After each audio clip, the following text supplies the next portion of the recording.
many automobiles have you owned in your lifetime? Better yet, how many automobiles did your family own? These questions always bring surprising answers and will likely foster memories about your automobiles as it did for me when I produced this video. Automobile history encompasses about 125 years. My grandparents never owned an automobile, and their parents never saw a paved highway. As a teenager, it never occurred to me that one day every family would own more than one vehicle.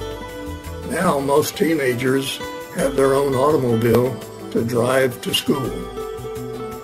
The following video covers a time period from early automobiles in 1896 to the current time in 2018 when this video was produced.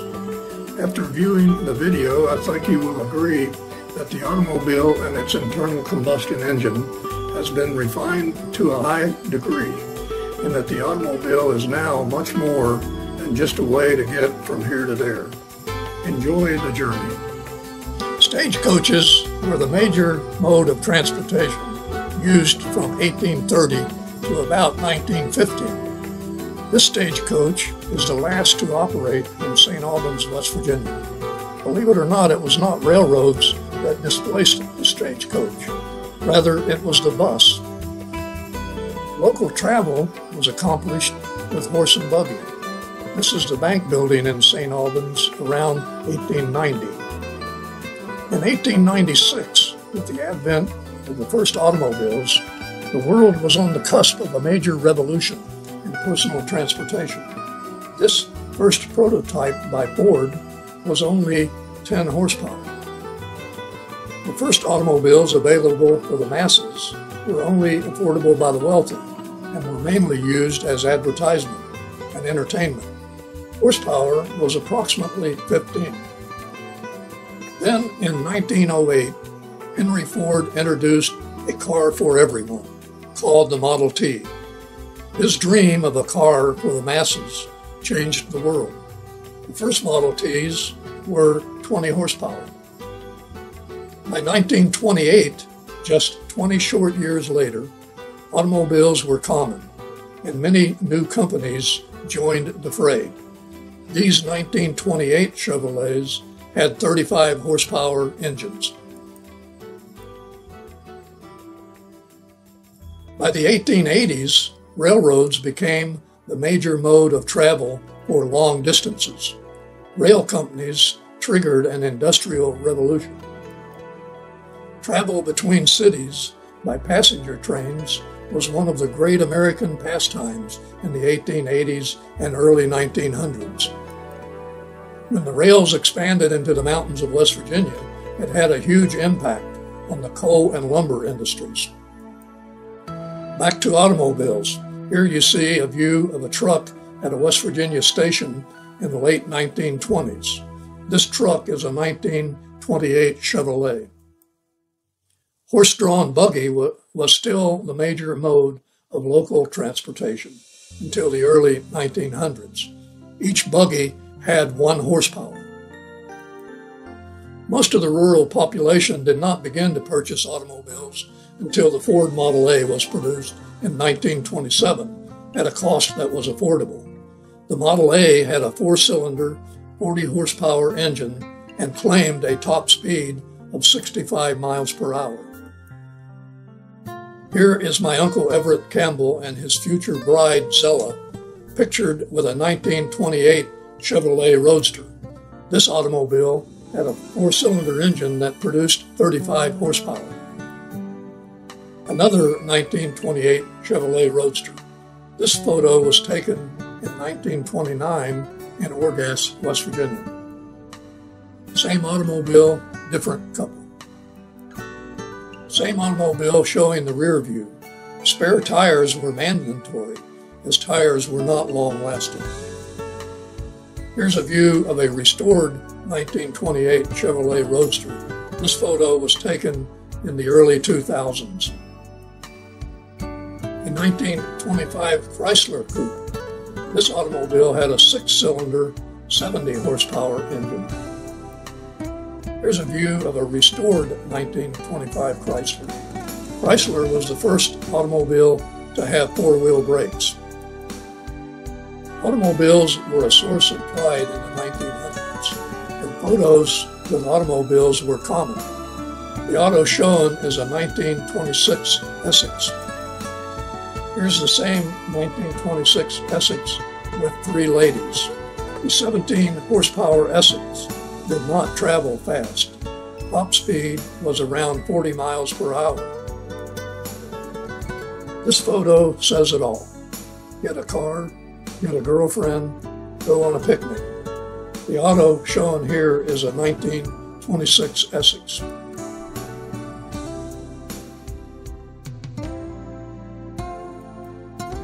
This photo of my mother and father is before they were married. Dad's ride is a 1929 Ford Model A. It had a four-cylinder, 40-horsepower engine. Same Model A with Dad's sister Mabel in the driver's seat. The Model A price at the time was $500. Here an advertisement for the 1929 Ford Model A town car. The town car price at the time was $750. My mom, shown on the far right with her friends around 1931. The automobile is a 1929 Ford Model A town car. The Essex Motors Company produced automobiles between 1918 until 1932, when it was taken over by Hudson Automobile Company. Here's a view of a 1926 Essex factory photo. The vehicle had a six-cylinder, 17-horsepower engine. Here's my dad in a friend's 1926 Essex. This automobile sold for around $550 when new. Most young men purchased used cars that were in need of repair because they could not afford an automobile otherwise. Dad purchased a 1930 Essex, shown here, soon after he married Mom. My mom, shown with the 1930s Essex. This vehicle had a six-cylinder, 60-horsepower engine. Here are my dad and sister with the 1930 Essex. Check out those vehicles in the background. My brother Jim, me, and my sister Betty in 1938 photographed with the 1930 Essex. This classic photo shows, right to left, my mother, my cousins Carl Campbell, Wayne Campbell, and Lois Campbell, their mother Zella Campbell, and Sandra Campbell. The automobile is a 1938 Chrysler Royal with a six-cylinder inline flathead 42-horsepower engine. Here is a view of a restored 1938 Chrysler Royal. Around 1940, my dad purchased a 1936 Plymouth, shown here in a factory advertisement. The 1936 Plymouth had a six-cylinder engine that developed 82 horsepower. A view of the Plymouth interior, not many gauges, manual gear shifts were still employed. Here a very memorable photo taken around 1942 of Dad's 1936 Plymouth, shown in our West Virginia side yard. The steam engine was coal-fired and has a horsepower of 4,000. Soot was very common and an accepted fact in our neighborhood. People suffered financial hardships during World War II. People learned to be frugal. My dad was no exception. When his car window was broken, this was the fix. In 1944, Dad purchased a 1944. The engine was a V8 with 60 horsepower. In 1946, after World War II, Dad purchased this 1946 Ford. It was a six-cylinder with 90 horsepower. This was one of the cars in which I learned to drive. The car was the first car my dad had purchased new. Here's Dad's 1955 Ford. It was the first automatic transmission auto that he owned. It had a 6-cylinder, 120 horsepower engine. This model was also offered with a V8, 160 horsepower engine. Here's Mom standing beside the 1960 Ford. It had a V8 engine with 185 horsepower. Here is Dad's last automobile before he passed away, a 1974 Ford Fairlane 500. It had a V8 engine with 185 horsepower.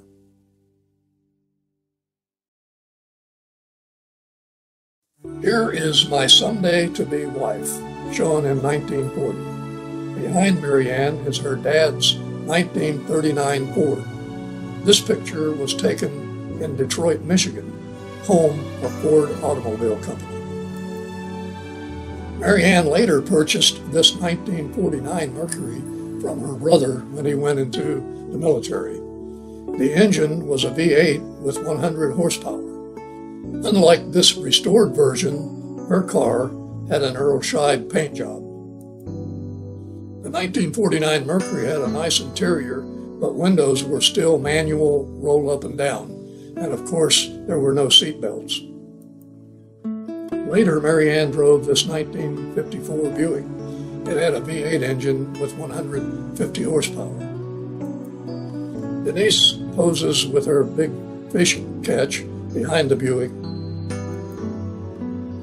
Here's a view of the Buick interior. Steering wheels were very large and horn rings were common.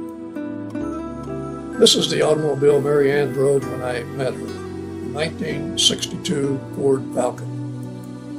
The 6-cylinder, 85 horsepower Ford Falcon engine. The Falcon was one of the first of the economy cars.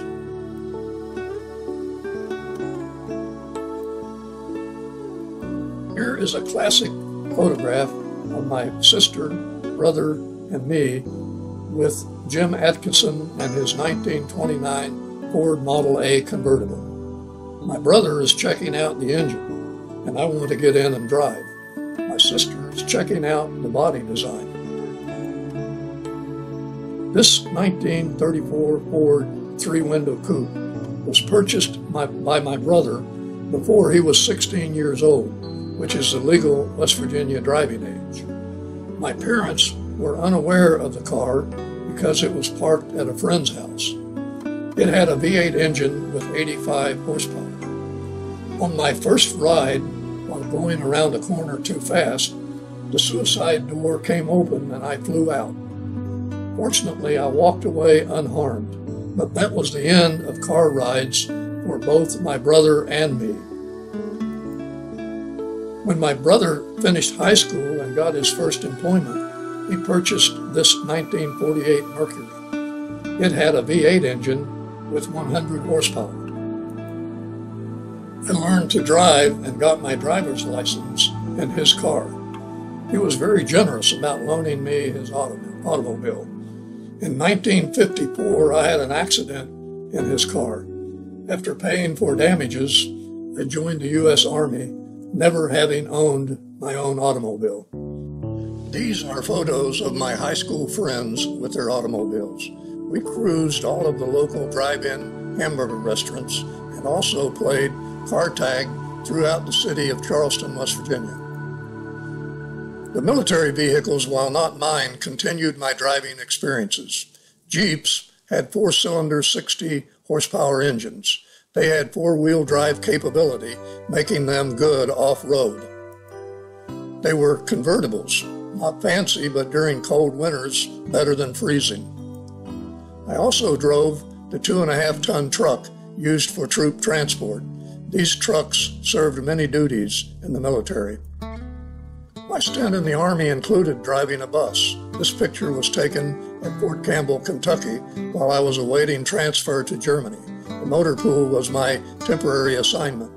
I explained to the command sergeant that I had no experience, and he replied, "You will learn."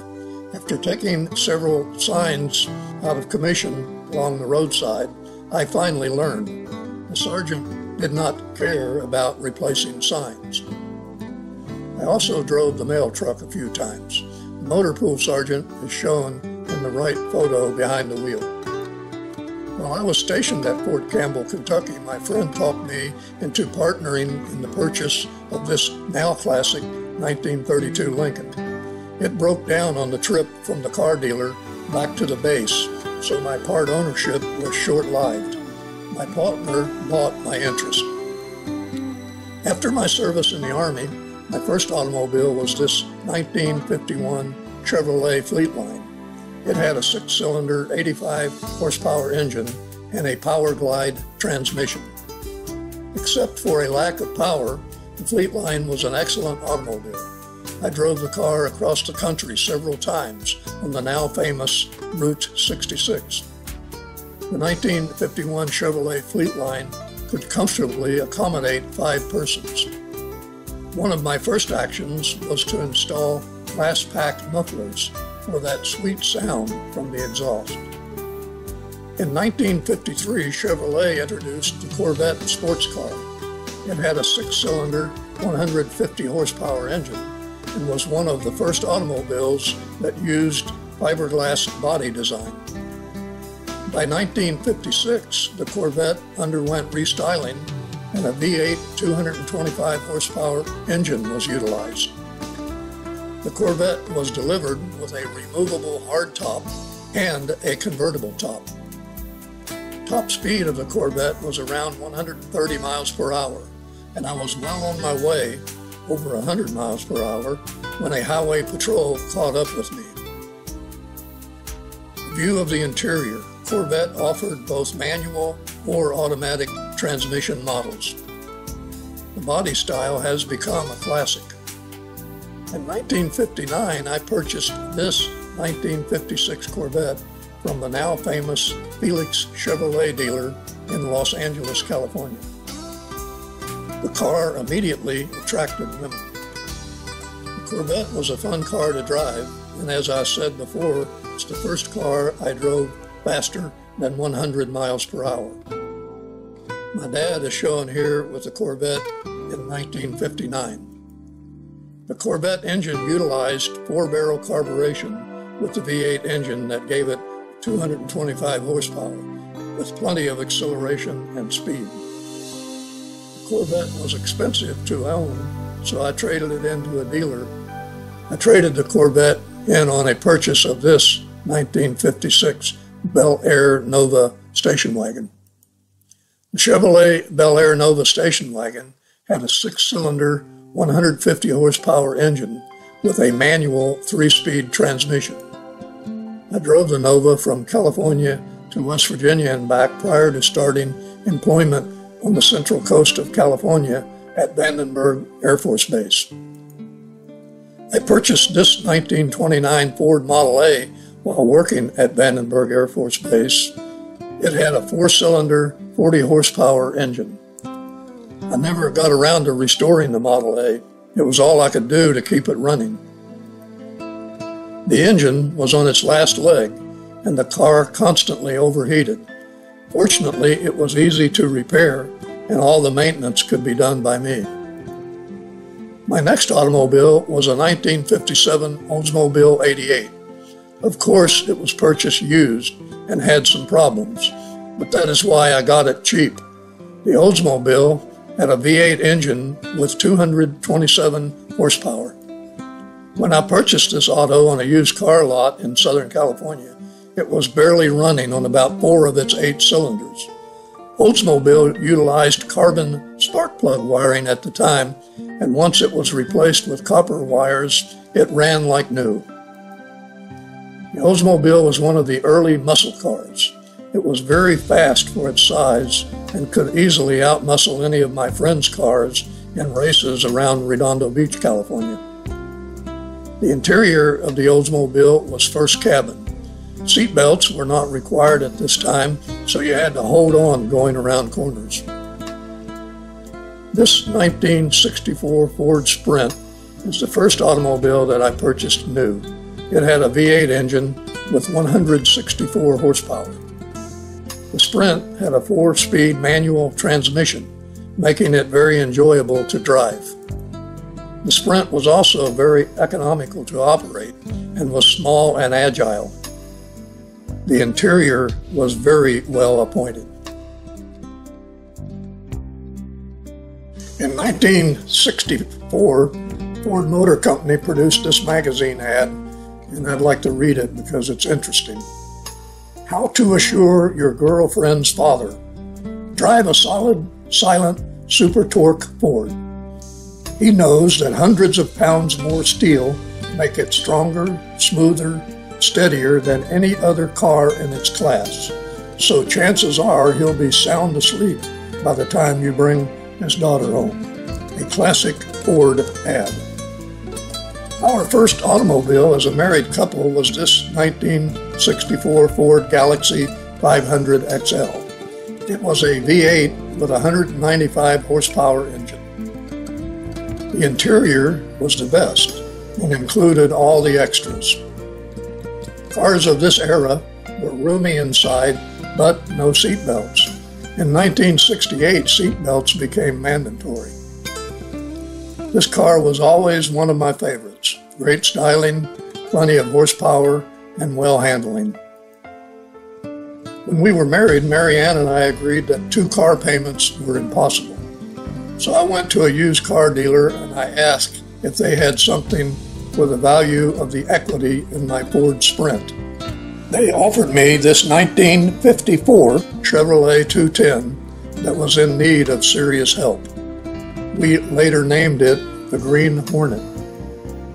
I nursed this car through 2 years before it gave up. The engine was 6-cylinder when it fired on all of the 6 and had 105 horsepower. This automobile never did comply with emissions standards of the time. During one test, I covered the officer in smoke.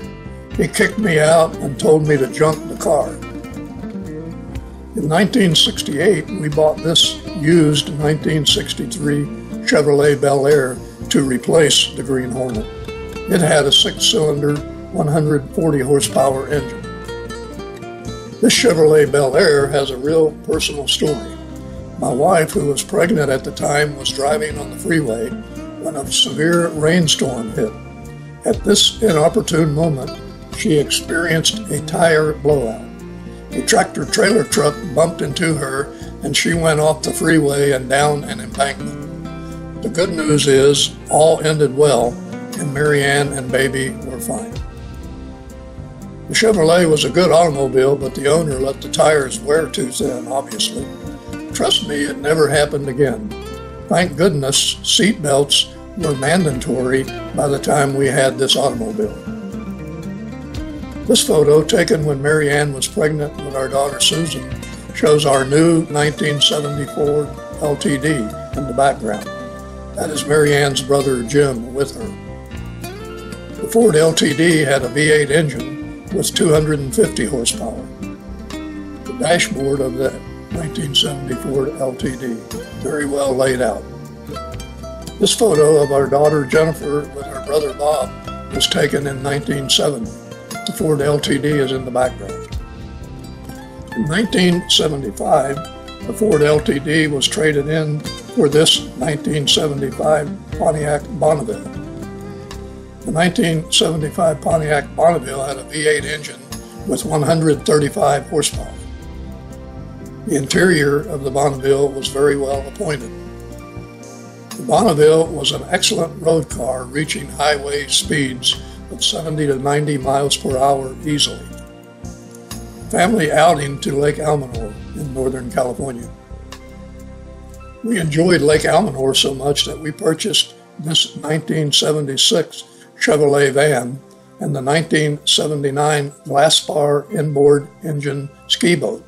The van had a V8 engine with 160 horsepower. The ski boat had an inboard V8 engine with 140 horsepower.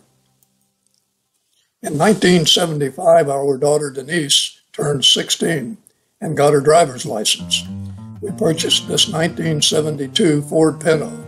It had a four-cylinder inline engine with 54 horsepower and a four-speed manual transmission.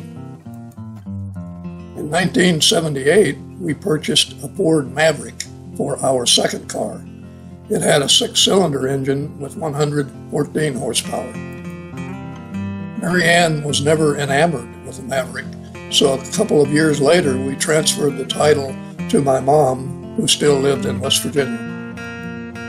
West Virginia did not have rigid emissions requirements, so Mom had trouble transferring title until they realized what all of the additional controls on the engine were all about. In 1980, we became Cadillac owners.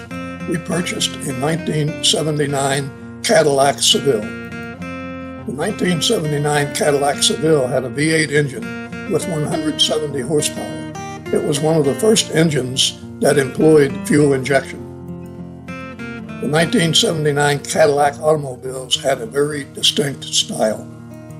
The interior was very luxurious with all leather seats. This was back when they allowed for lots of light leg space in the rear seats. The door panels were also leather.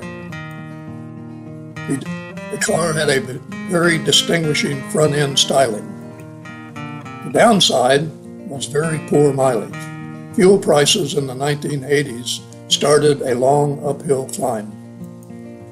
To replace the Ford Maverick, we purchased a 1979 Datsun 510 hatchback. It had a four-cylinder, 92 horsepower engine. Mary Ann, Susan, and Jennifer with the Datsun shown on the left. In 1981, I purchased a kit car that was a replica model of the famous 1929 Mercedes. The kit included the fiberglass body, fenders, and chrome grille, along with many of the accessories. I purchased a wrecked Ford Falcon, from which I used the engine, drivetrain, frame, and the rear end. Everything else on the car was custom, including the wheels, custom leather convertible top, the seats, interior upholstery, and a custom handcrafted wood dashboard. The folding leather convertible top was handmade and lined with a mohair cloth liner. The side curtains on the doors were also handmade. The build-out included custom parts, such as the wood steering wheel, 1932 Ford bumpers on the front and rear, wind wings on windows. All of the door hardware was custom made. The engine is from a Ford and is a four-cylinder, 75 horsepower. The frame and suspension systems were also modified to suit the weight and drivability conditions of the kit car. Custom lights and fog lamps were installed and new wiring harnesses installed to handle accessories and ignition system. The rear taillights are from a 1928 Ford Model A. When I traveled overseas, I purchased car badges and the Mercedes badge on top of the grille. The license plate calls it a 29 MER, but it is really a customized kit car. The engine was modified and rebuilt, including new exhaust headers and a rebuilt transmission. The car hood could be removed to service the engine. Here's a good view of the customized leather convertible top. I enjoyed driving this car around the Central Coast for many years before finally selling the car in 2002. In a 1982 accident, the Datsun 510 was rear-ended and had to be totaled. We replaced it with this 1982 Cadillac Eldorado. It had a V8 engine with 125 horsepower. The Eldorado was a nice car, but Mary Ann was in her school transportation years with the kids and wished we had bought a four-door model. Like all Cadillacs, the interior was nicely appointed. We both agreed that the Eldorado could use more horsepower. It was not very fast from a standing start. In 1984, we purchased a BMW 7 Series automobile. It had a 6-cylinder, 180 horsepower engine with fuel injection. It was by far the best handling vehicle we ever had and was a pleasure to operate. The BMW was noted for its handling characteristics and high-speed maneuverability. The interior was appointed with the best instrumentation, and the driver's seat was designed to give a sporty feel. The air conditioning system was one of the first to have controls for both driver and passenger. I splurged and ordered a special California plate, HWCA, which stands for H.W. Campbell and Associates, our engineering firm. In 1985, Mary Ann decided we should replace the Eldorado. We purchased this 1985 BMW 528i. It had a 6-cylinder, 181 horsepower, fuel-injected engine. Mary Ann insisted her plate be HWCA2. In 1995, we purchased this Pontiac Bonneville. It had a V6 engine with 200 horsepower. The 1995 Pontiac proved to be a very reliable vehicle with plenty of power and luxury. In 1995, we also purchased a 1995 Honda Accord for Mary Ann. This car had a 4-cylinder, 145 horsepower engine. The Honda Accord interior was very nice and well appointed. The Honda Accord was one of Honda's best sellers at the time. In 1999, we purchased a 99 Pontiac Bonneville with a V6 engine having 205 horsepower. The Bonneville, shown here in Truckee, California, was an excellent automobile and performed well for mountainous driving. In 1999, we also purchased a Pontiac Grand Am 3.4-liter 4-cylinder engine, 150 horsepower automobile. The 1999 Pontiac Grand Am was a very successful sports version of the Pontiac cars. Pontiac stopped producing automobiles in 2009. We drove this car until 2014. The interior of the Grand Am was sporty-like the rest of the automobile. The Grand Am instrumentation was well designed and placed. We purchased this 2003 Nissan Altima 3.5-liter after checking out available sedans in 2003. It had a 6-cylinder, 245 horsepower engine. The styling and performance are the factors that made up our mind. The overall performance of the 3.5-liter engine was outstanding. 10 years later, we purchased this 2013 Nissan Altima 3.5-liter. It has a V6 270 horsepower engine with a new transmission concept called continuously variable transmission. This vehicle was made famous in the film called A Choice Retirement, which was produced in 2018. This scene is in the Madonna Inn parking lot. We are still driving this automobile today. An interior view of the 2013 Nissan Altima. This was our first automobile with GPS for mapping our trips. In 2015, my Pontiac Grand Am had an engine problem, so we bought this 2013 Nissan Versa as our second car. It has a 4-cylinder, 109 horsepower engine. No match for the Grand Am, but it gets me there. The Versa also has a continuously variable transmission that helps compensate for the low horsepower. Gas mileage is outstanding. An interior view of the 2013 Nissan Versa. The Nissan Versa is an excellent economy car. It is perfect for the short trips around the central California coast. Here I'm shown with a 2000 Ferrari 550 Maranello. It has a V12 engine with 480 horsepower. This was taken in Monaco when we were there on vacation. If you think this car is cool, you should see my golf car. Oh, here's my golf car, 1994 Club Car golf cart. It has an all-electric drive, 2.4 horsepower. One happy granddad and 3 beautiful caddies, my granddaughters.